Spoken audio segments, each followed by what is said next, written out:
When the galaxy looked toward the edge of the Orion Arm, it saw a small blue planet orbiting a yellow sun. No one thought much of it. There were billions of worlds and countless species, most far more advanced. The people of that little planet called themselves humans. They were late to join the stars, still learning how to move faster than light, still arguing among themselves, and still fragile compared to the great empires that ruled space. But those who underestimated them would later wish they hadn't. At first, humans came quietly. Their ships were simple, made of metal and hope. They didn't come to conquer, only to explore, to find new homes and trade routes. The first colonies they built were small and scattered, often on worlds others had ignored. Cold, dry places that no one else wanted. Humans saw potential where others saw dust. They built shelters, grew food in frozen soil, and created warmth from nothing but determination. To the powerful races of the galaxy, humanity seemed harmless. The Thrani Empire laughed at their crude technology. The Voth Dominion, a warlike species that had ruled for centuries, called them surface dwellers. The Galactic Council noted their arrival in a single report and then forgot them. But humans didn't mind being ignored. They had always started small, worked quietly, and built from nothing. History had taught them that no one gave respect. You had to earn it. For years, they lived peacefully. They traded minerals and crops, bought second-hand ships, and learned every bit of alien engineering they could. Some humans worked in alien shipyards, others in research stations. They learned fast, faster than anyone expected. While most species relied on inherited knowledge, humans experimented. They made mistakes, fixed them, and made better mistakes next time. There was a saying among alien merchants: humans break everything they touch. But somehow it works better afterward. It was meant as a joke, but there was truth in it. Then came the event that changed everything. It began at the edge of human-claimed space, a small mining colony orbiting a red dwarf star. It wasn't much, just a few hundred workers and a handful of ships digging for rare metals. One day, without warning, the Voth Dominion attacked. To them, the human miners had built too close to their claimed border. The Voth fleet arrived, destroyed every ship, and bombed the colony until nothing remained. They didn't even send a warning first. To them, it was a simple message: stay out of our territory. When news reached Earth, it didn't spread through government channels or the Galactic Council. It spread through families. The miners had parents, siblings, friends. People saw their faces on screens, the last transmissions filled with static and screams. The official reports called it an unfortunate incident. But to humanity, it was murder. The Galactic Council offered condolences and promised an investigation. The Voth Dominion said it was a misunderstanding. They even offered to pay compensation. Most species would have accepted it and moved on. But humans didn't. Something old woke inside them. Something that came from centuries of survival on a world filled with storms, wars, and disasters. They didn't shout or make threats. They simply began to prepare. Shipyards that once built freighters started building armor plating instead. Old military factories came alive again. Scientists who once designed exploration probes now worked on weapon systems. And people volunteered, not because of glory or money, but because they couldn't stand the thought of being helpless again. No one took them seriously. The Galactic Council thought they were just angry and would calm down. Even within the Voth Dominion, admirals joked that the ground apes wouldn't dare strike back. But those jokes began to fade when human fleets started moving. Their ships were nothing like the sleek vessels of the great empires. They looked rough, welded together from spare parts, repurposed engines, and salvaged alien tech. Yet they worked. Some of their best ships were converted freighters, armed with whatever weapons they could buy or build. They didn't have the most advanced shields or fastest drives, but they had one thing no other species did: a crew willing to die before surrendering. The first human retaliation came 6 months later. The same system where the colony had been destroyed went dark for several days. When alien traders finally passed through again, they found the remains of an entire Voth outpost floating in silence. No one knew how humans had done it. Their ships shouldn't have been strong enough. But they had struck hard, fast, and vanished before reinforcements arrived. At first, the galaxy called it luck. Then it happened again, and again. Every time the Voth tried to rebuild in the border systems, something went wrong. Communications cut out, ships disappeared, bases exploded from within. Someone was hunting them, and the evidence pointed to humans. Soon, whispers began spreading in the trading hubs. The Terrans are fighting back. They don't take prisoners. They don't stop. But it wasn't about revenge anymore. For humans, it had become survival. They knew that if they didn't stand up now, they'd be wiped out later. The galaxy had to see that they were not prey. They were people who would defend themselves no matter the cost. Back on Earth, things changed fast. The world that once argued about borders and politics suddenly found unity. Old flags didn't matter anymore. They were all human now, and every heart beat with the same purpose: to protect their kind across the stars. The first great human fleet launched from Mars orbit. Thousands gathered to watch. The ships glowed in the sunlight, some old, some new, all carrying names of lost colonies and forgotten heroes. The launch was silent at first, but when the engines ignited, cheers erupted across every screen on Earth and the colonies. For the first time, humanity felt truly united. As the fleet left the solar system, one reporter asked an old engineer what he thought would happen next. He simply replied, "They wanted to see what we'd do when cornered. Now they'll find out." The next few months were filled with chaos. Reports came in of human strikes deep into enemy space. They didn't fight like any other species. While most followed complex strategies and waited for commands, humans relied on instinct. They improvised in battle using whatever they had. One ship, outnumbered 10-1, disabled enemy vessels by using its own damaged engines as a weapon, turning itself into a burning spear. Another crew rammed a Voth battleship to protect a group of refugees. Their sacrifice became a symbol across human colonies. If we fall forward. The Galactic Council finally realized this was not just a border dispute. It was a war that could change everything. They tried to send peacekeepers, but by then it was too late. The Voth wanted to crush humanity before it became a real threat, and humanity had no intention of backing down. Still, amidst the growing storm, humans kept their humanity. They rescued alien prisoners from Voth camps, repaired damaged neutral ships, and treated wounded enemies when battles were over. Even their enemies started to notice. Some alien officers described humans as terrifying in battle, merciful in victory, and yet the galaxy didn't understand what truly drove them. It wasn't hate or conquest. It was the pain of loss, the memory of that destroyed colony, the faces of those who never came home. Every human ship carried that memory like fire in their hearts. By the end of that first year, human space was no longer seen as small or defenseless. Fleets patrolled the borders, colonies built underground bunkers, and new weapons filled the skies. Other species began to watch with growing concern. If this young, fragile race could fight the mighty Voth and survive, what would they become in another decade? That question lingered like a warning. In every trading port and council hall, whispers began, "The humans are changing the balance." Some called them reckless. Others called them brave. But one thing was clear. The galaxy had finally noticed them. And somewhere out there in the dark between stars, the first real war fleet of humanity prepared to jump again. They didn't know if they would win. They only knew they had to fight. Because for them, surrender was not an option. That was the beginning of it all, the calm before the storm the galaxy would never forget. Years later, when the stars themselves seemed to whisper about the most savage war ever fought, it always began with the same quiet words. It started when the humans refused to die quietly. The spark that began the Great War did not come from Earth itself. It started on the edges of nowhere, in a quiet system that most star maps barely marked. Out there, a mining colony named Eden 3 had been built by a group of human settlers. It wasn't beautiful or rich, but it was home to thousands of people who worked hard every day, digging out minerals and sending supplies to other colonies. Life there was simple: cold mornings, dusty air, and long nights under twin moons. The people were proud because they had turned a dead rock into something that lived. One morning, everything changed. A massive shadow appeared in the sky above Eden 3. The Voth Dominion's warships, sleek, black, and silent, entered orbit.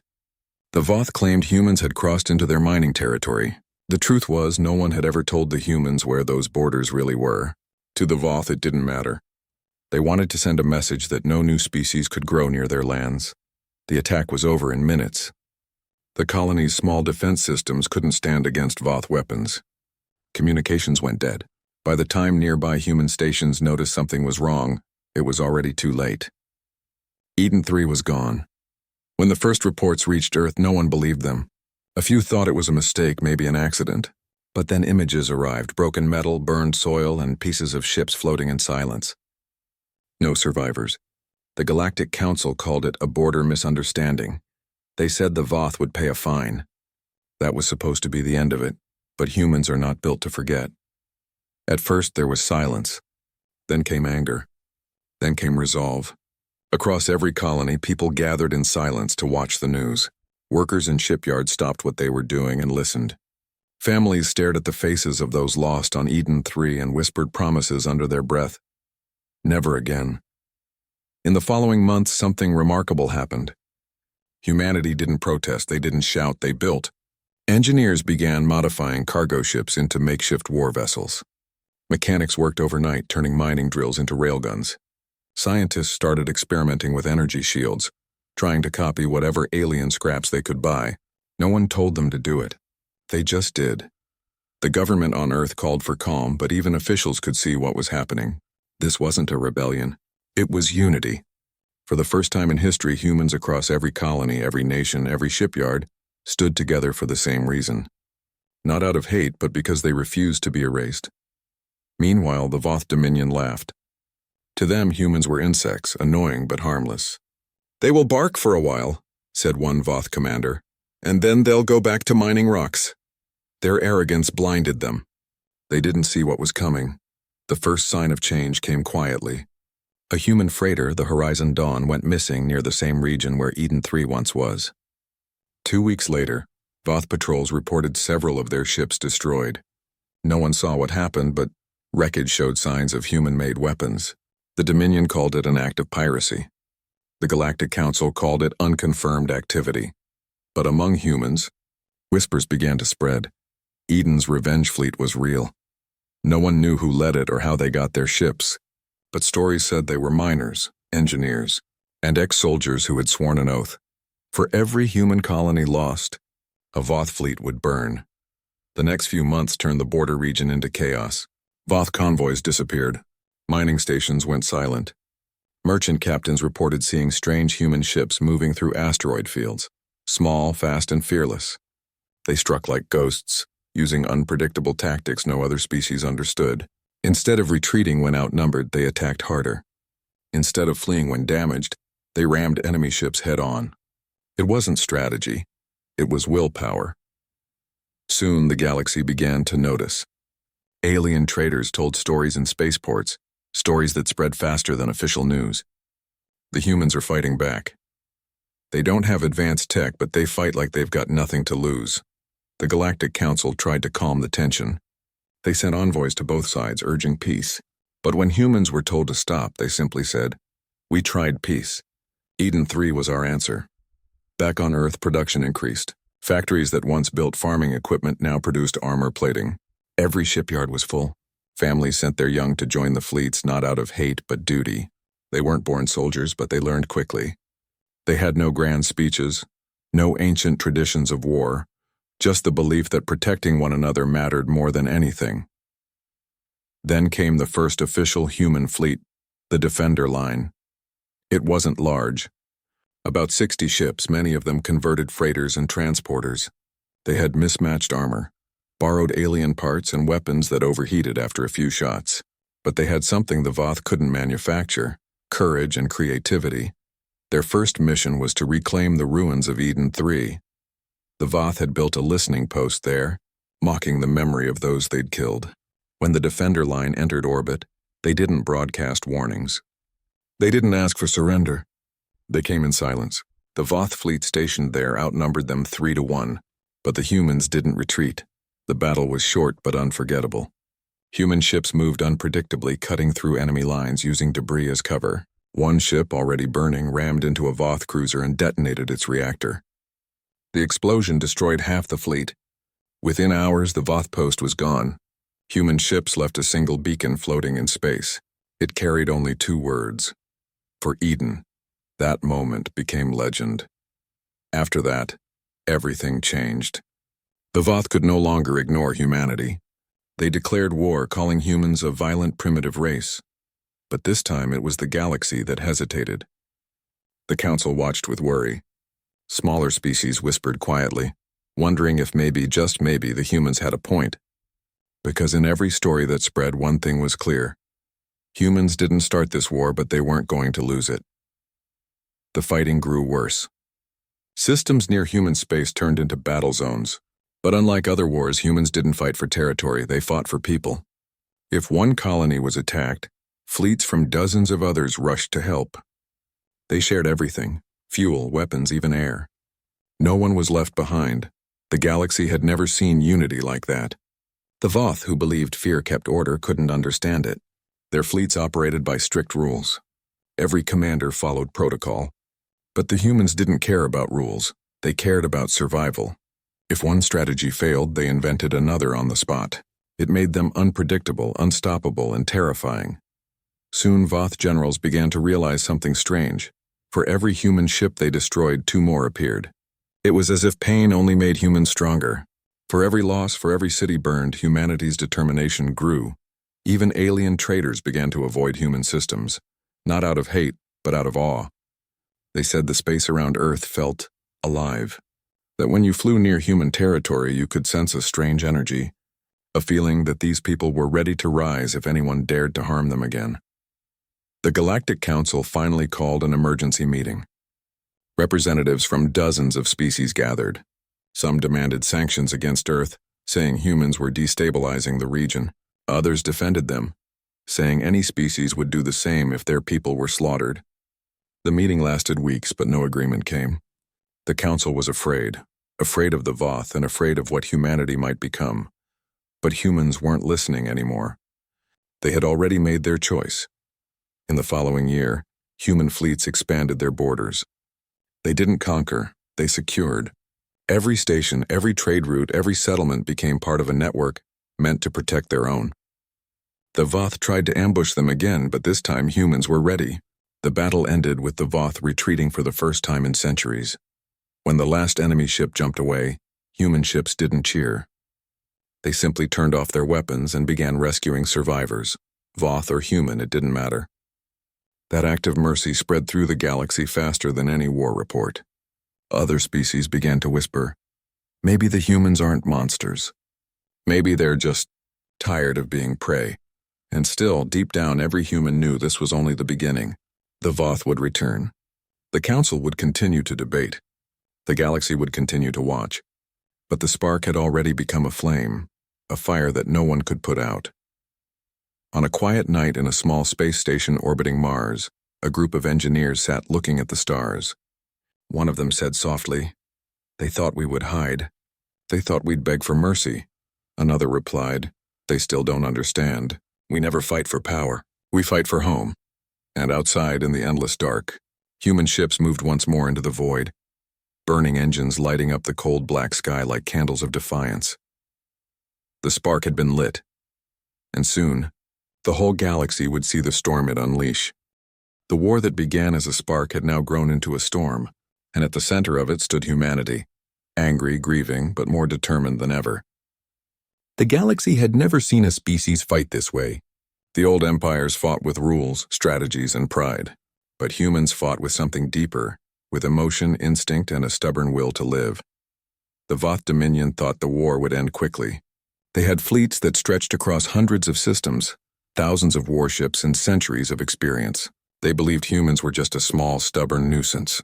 But when they sent their mighty armadas into human space, something unexpected happened. Their ships started to disappear. Humanity had changed. Their fleets no longer looked like scattered defense forces. They were united now, like an iron tide sweeping across the stars. Every ship, every fighter, every soldier carried the same message: we will not bow. The first major battle came at a place called Delta Vega, a gas giant with massive storm clouds and dozens of moons. The Voth arrived with superior firepower. Their ships were faster, stronger, and protected by advanced shielding. The humans had fewer ships, and most were still patched together from old technology. But the humans had something the Voth didn't: adaptability. They turned the chaos of the battlefield into an advantage. Human ships darted in and out of the planet's thick atmosphere, hiding in the storm, striking when least expected.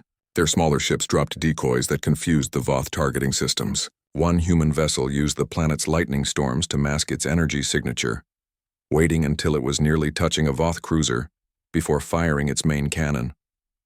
The explosion lit up the entire sky. When the smoke cleared, the Voth had lost a third of their fleet. The humans had taken heavy damage too, but they were still standing. The galaxy began to realize something shocking. These humans might actually win. After the victory at Delta Vega, recruitment across human space tripled. People left their jobs, their homes, their families, and joined the cause. They didn't fight for glory, they fought for survival.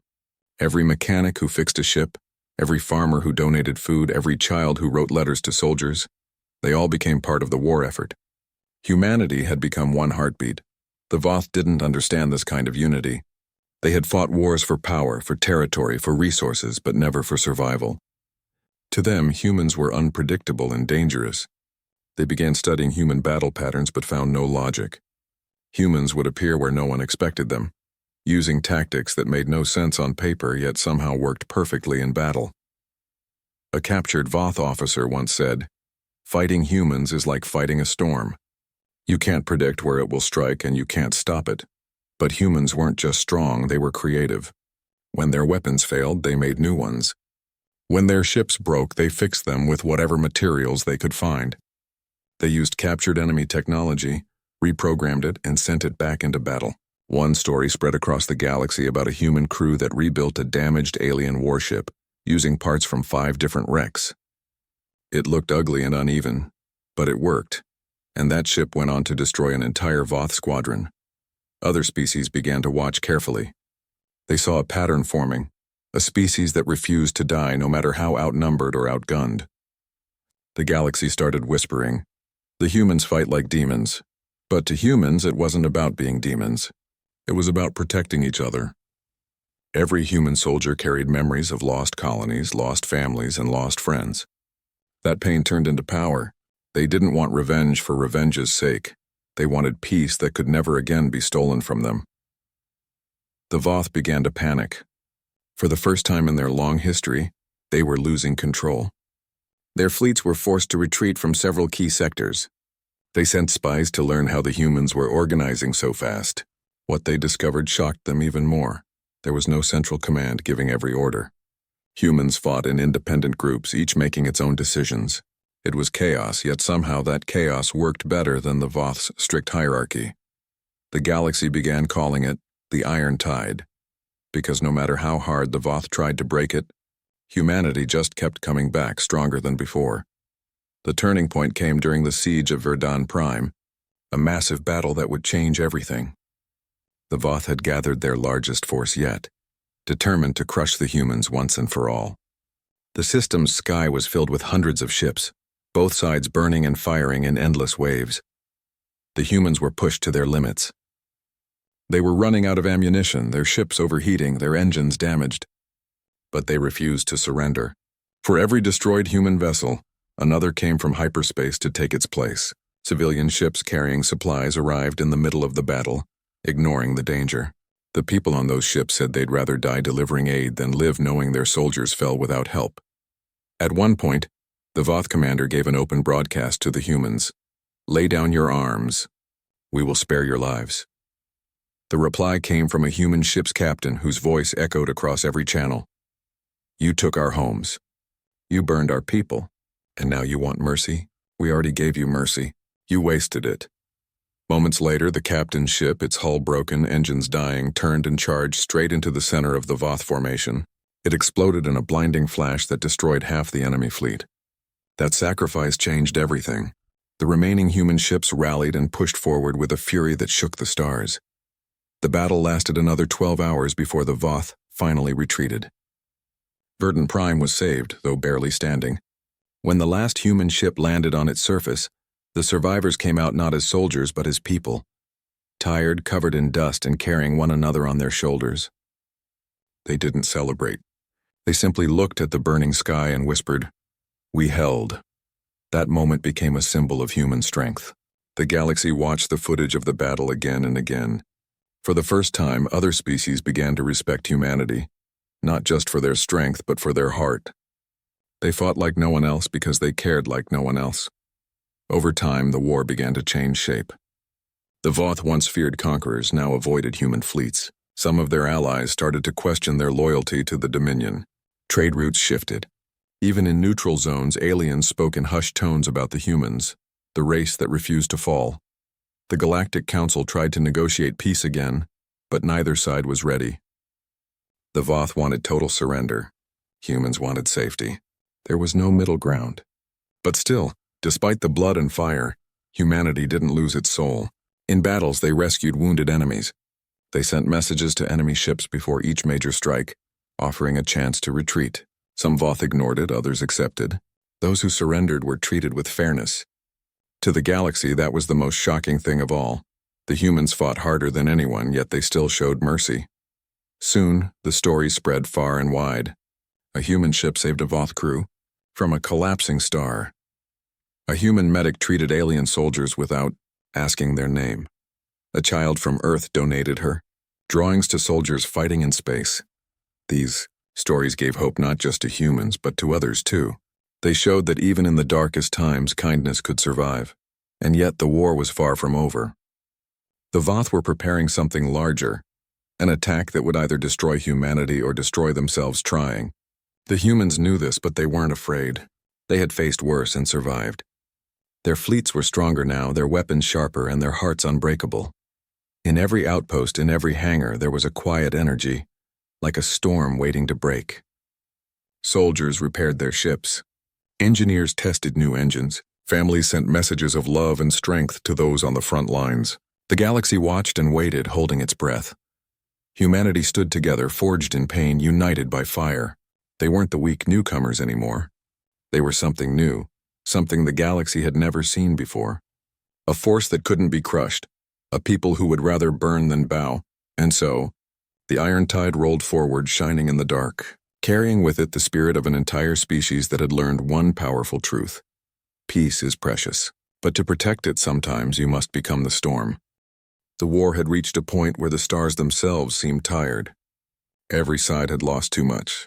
Whole planets had turned into empty fields of glass. Fleets that once filled the skies were now just floating wrecks. The Voth Dominion had been certain that humanity would break by now. They had thrown everything at them.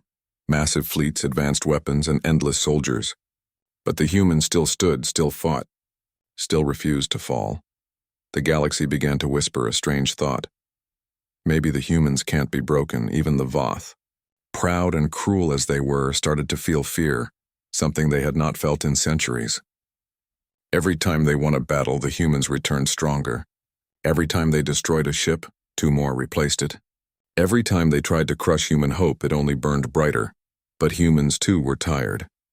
Behind their strength there was pain.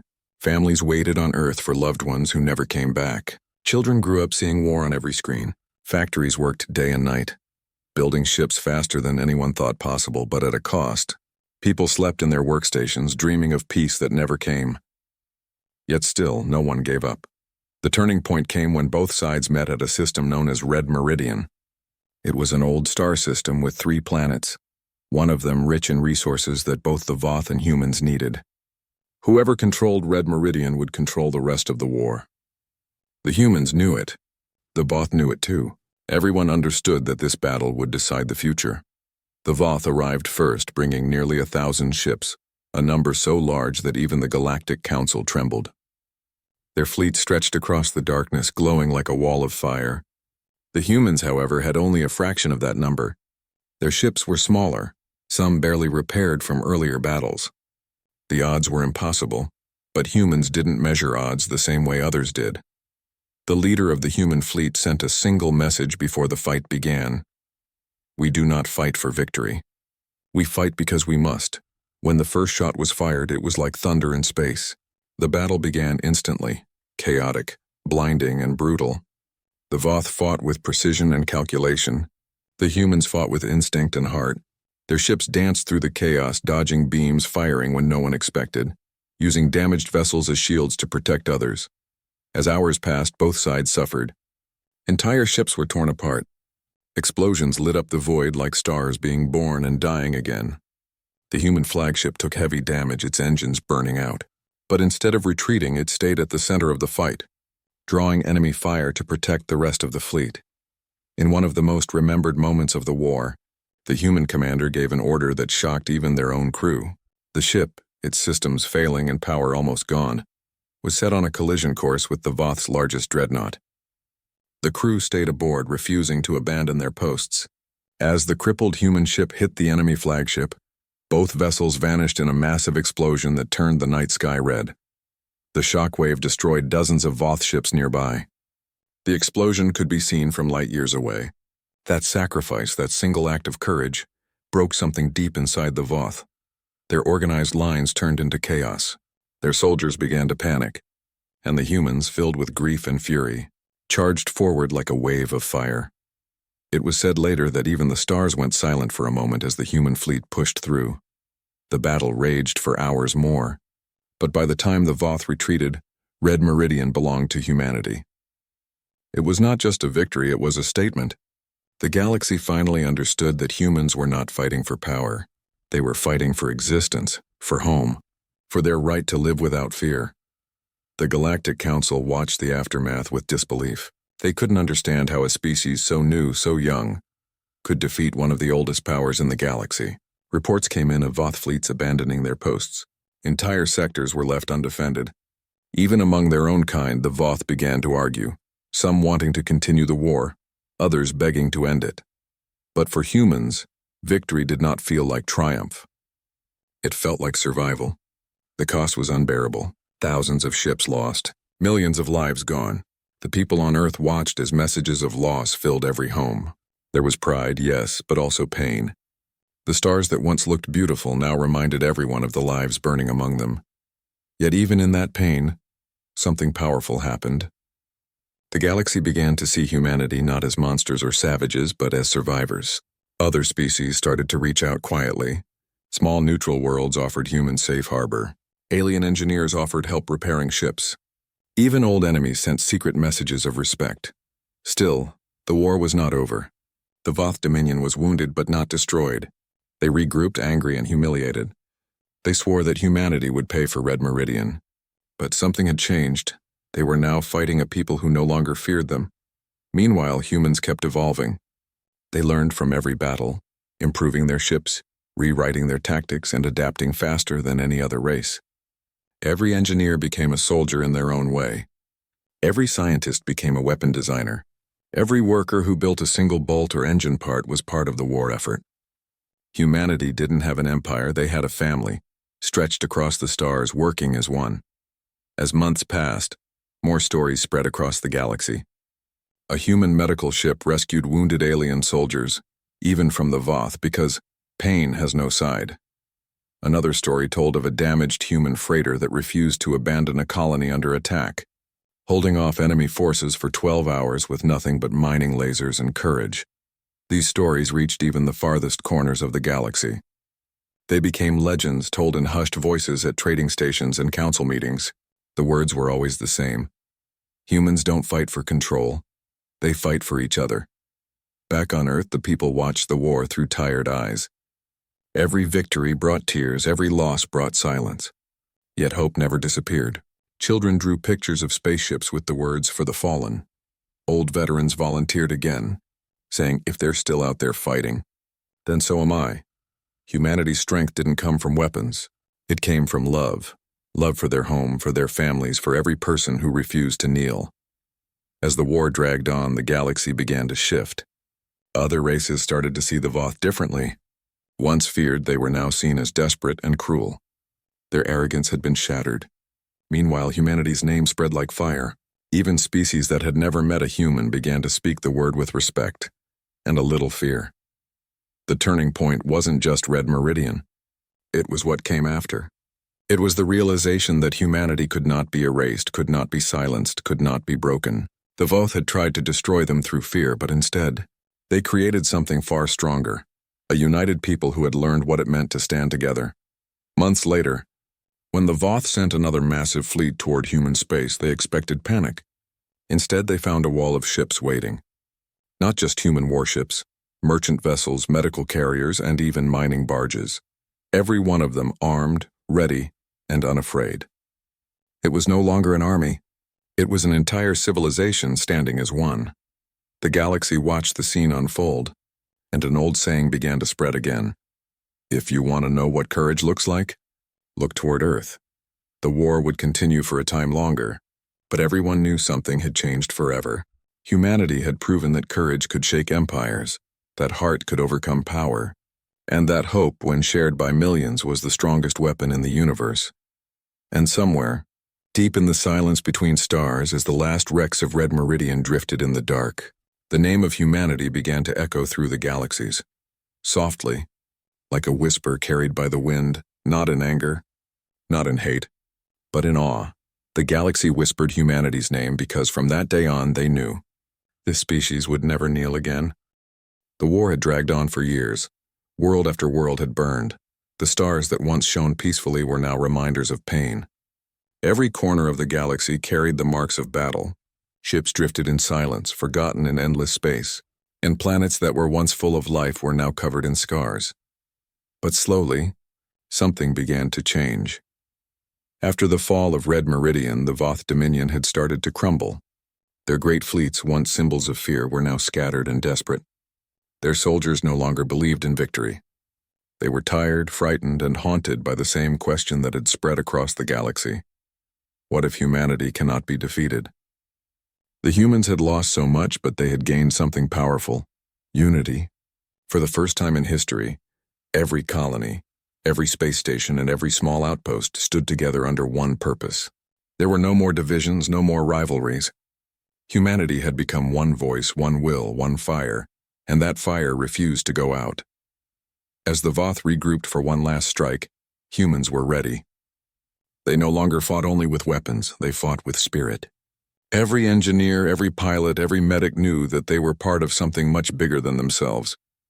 They weren't just fighting for survival anymore. They were fighting for what it meant to be human. The final phase of the war began near the edge of known space, in a region the Voth had long considered unreachable. The humans had built something there, a massive defense line of ships, satellites, and planetary cannons. It wasn't fancy or high-tech like the Voth's machines. It was rough, practical, built from recycled parts and salvaged wrecks. But it worked, because humans made it work. When the Voth fleet arrived, they expected the humans to retreat. They expected fear. Instead, they were greeted with silence, the kind of silence that comes before a storm. Then the human fleet moved. It wasn't just a battle. It was a storm of fire and courage. Ships that were barely holding together charged forward as if they had nothing left to lose. Smaller vessels slipped through the gaps of larger ones, striking from impossible angles. Every explosion lit up the dark like lightning. The Voth fought fiercely, but something was missing in them. Their hearts weren't in it anymore. Every time a human ship was destroyed, another one took its place. It was as if humanity itself had become endless. One Voth captain, before his ship fell, sent a transmission to his command saying, "They fight like their souls are made of fire. We are facing something beyond war." That message spread among the Voth like a ghost story. Some commanders began retreating even before their ships were hit. Others refused to fight at all, their morale completely gone. Hours turned into days, and the once mighty Voth Dominion began collapsing under its own weight. Their leaders couldn't control their armies anymore. Their world started declaring independence. The very empire that had once ruled half the galaxy was falling apart. Then it happened. The message that everyone had been waiting for. The Voth are retreating. The war is over. No one believed it at first. The words echoed through human communications, repeated again and again, until finally, it sank in. The war was truly over. But peace didn't come easily. Victory didn't bring celebration. It brought silence.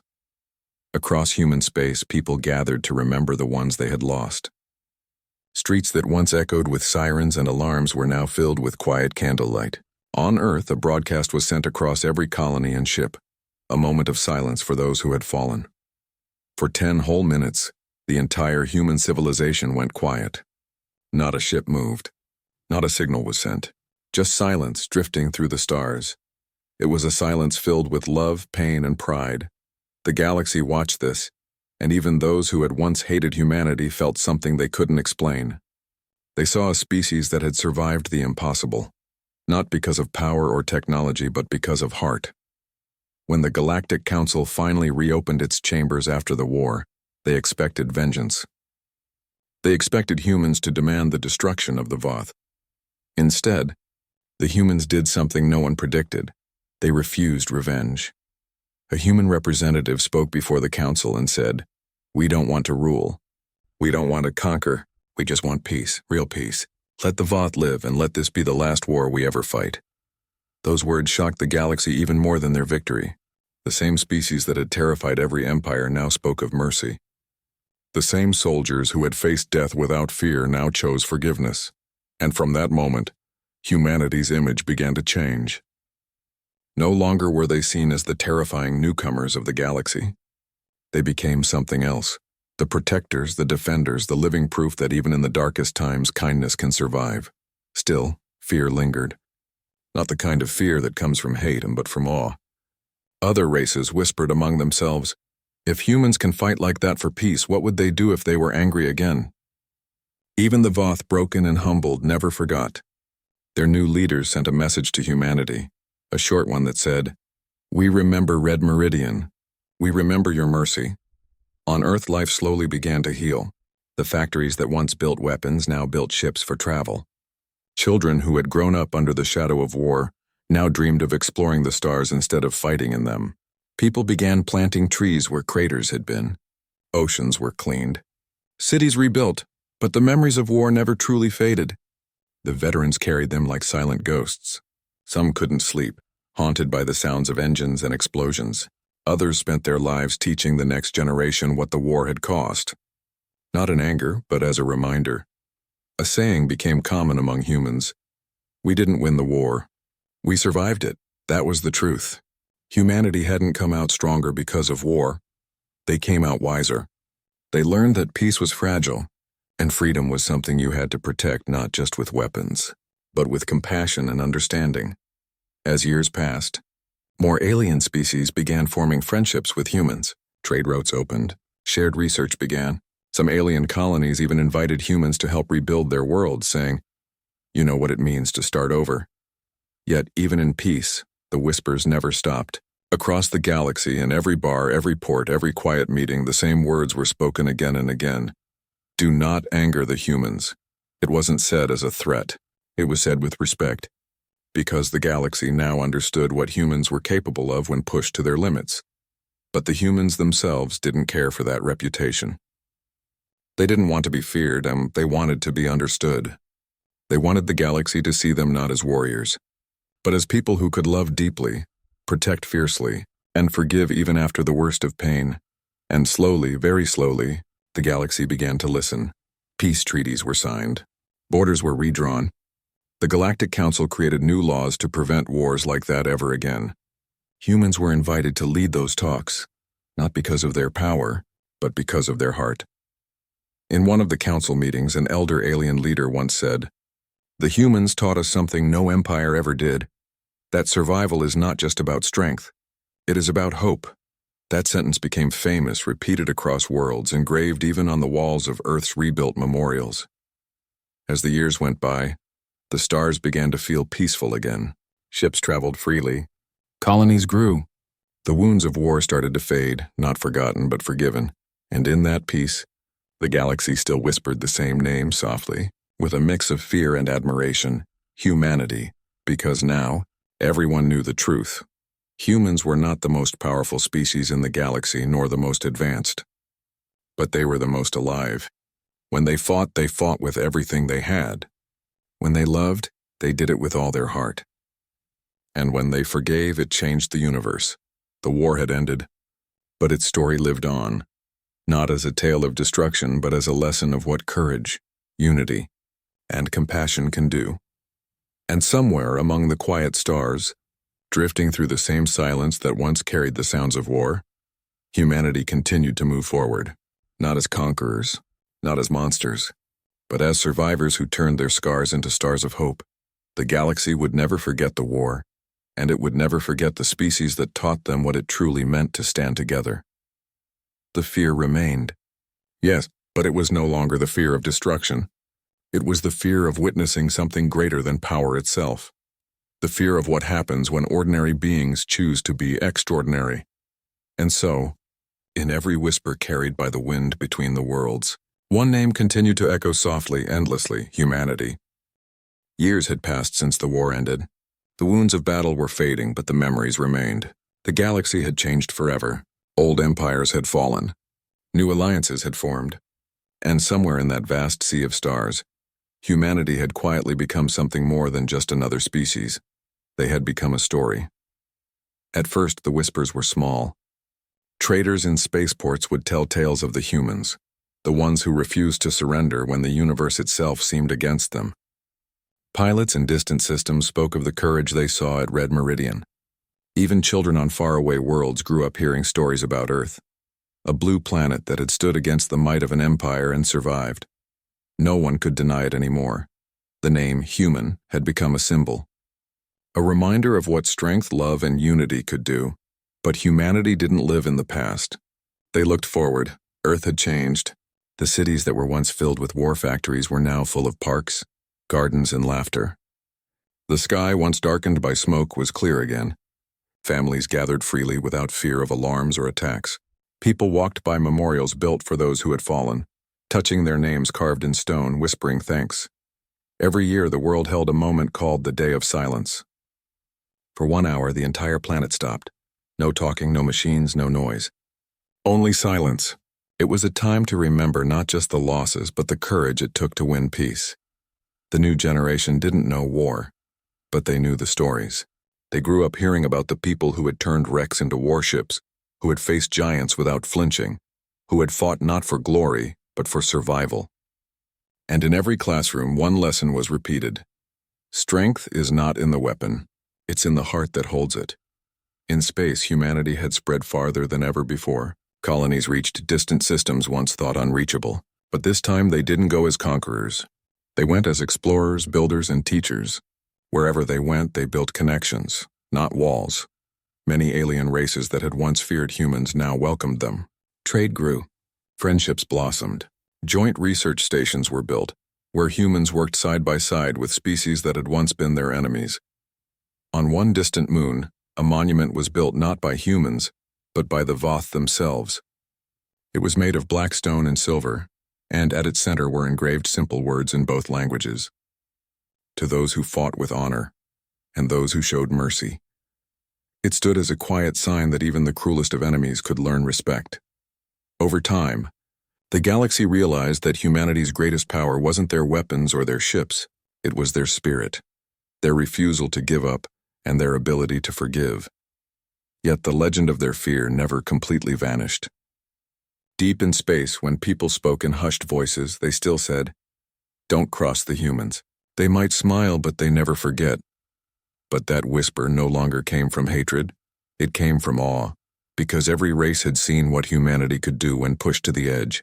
They had seen ordinary people do extraordinary things. And now that legend had become part of the galaxy's identity. A story told again and again, like a warning but also like a hope. Decades later, humanity began building something new, not a weapon but a symbol. It was a great station at the center of neutral space large enough to hold millions. It was called the Unity Ark. It wasn't built by humans alone.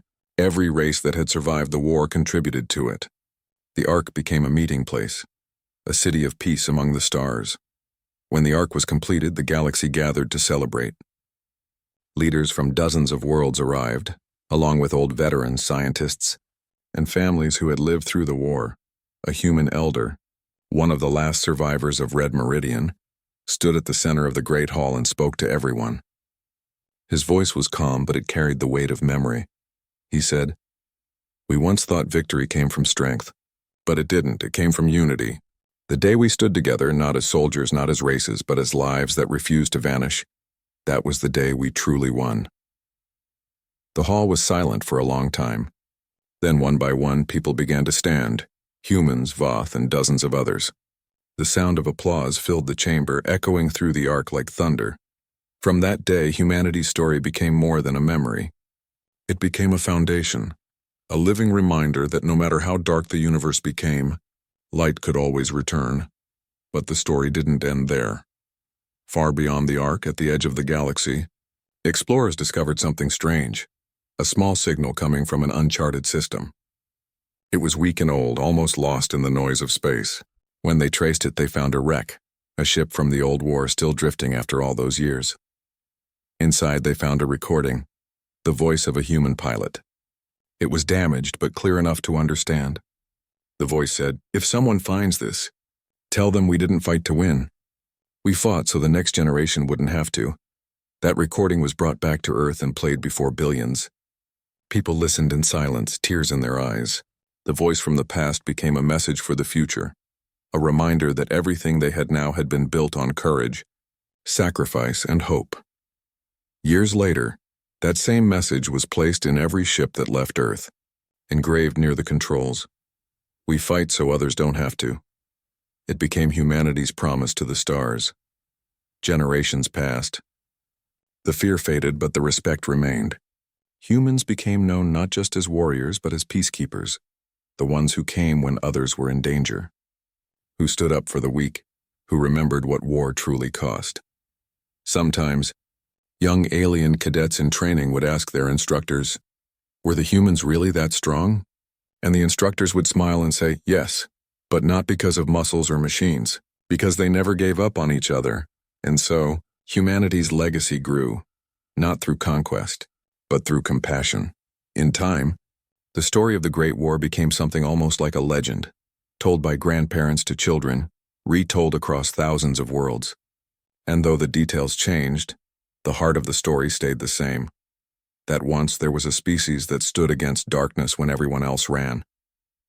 That once there were people who chose love over hate, mercy over revenge, and hope over despair. And the galaxy whispered that story still. On quiet nights, when ships drifted between the stars and the hum of engines filled the silence, travelers sometimes said they could still hear the echoes, faint and distant, of those who had fought before them. A whisper carried through time and space. Remember us. Remember who you are. Because that was what humanity left behind, and not just victory, not just survival, but a spirit that could never die. Even now, far in the future, when humans walk side by side with species from every corner of the galaxy, that spirit lives in every handshake, every alliance, every act of kindness. The war that had once made the galaxy tremble was now just a memory, but the lesson of it remained, carved into the heart of every world. That lesson was simple. Never underestimate the heart that refuses to break. And though centuries would pass, though stars would be born and die, one truth would never fade. The galaxy would always whisper humanity's name, not in fear, not in anger, but in respect, because when every empire fell and every weapon turned to dust, one thing remained, the story of a small blue world whose people stood up when everyone else ran, and changed the fate of the stars forever. Their courage became a legend. Their kindness became their strength. And their name, humanity, became eternal.